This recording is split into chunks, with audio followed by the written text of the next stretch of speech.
یک ساکین دهه بولیون نویای دنغره با گمان آزار و ترسانیدن دختری سیاه از مجارستان بازداشت شده است. برناردت مارفه دختر 31 ساله مجارستانی روز 18 ایول به شعبه کارهای داخلی نویای دنغره مراجعت و ادعا کرده است که شب هنگامی در داخل خیمه‌اش خوابیدن جوان وارد شده او را آزار داده است و او از این ترسیده است. دلشاد خلیفه مفتش شعبه کارهای داخلی نویای دنغره روز 20 ایول در صحبت با رادیو آزادی گفت در پی عریضه سیاه جوان گمانبر را پیدا کردند. حالا فکت دزدی‌اش تصدیق نشده است ولی برای آزار این سیاه ما مواد ترتیب داده به پروکراتور سپردیم. عیب او را پروکراتور اعلام میکند گفت این مقامدار. مقامات از این جوان گمانبر نام نبردند ولی گفتند او 35 سال داشته، صاحب زن و 3 کودک است.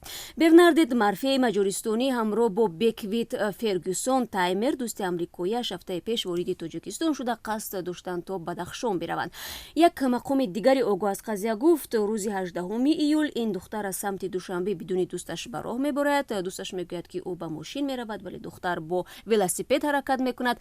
تخمینا ساعت 8 به 9 در تپه در موضع اولمتوی خیمه‌اش را درست کرده میخوابد. همین وقت این جوان گمانبر وارد خیمه میشود. هر دو زبان همدیگر را نمیفهمند. دختر از این ترسیده داد میزند و به دوستش زنگ میزند. دوستش زود مقامات را آگاه میکند گفت منبع رادیو آزادی.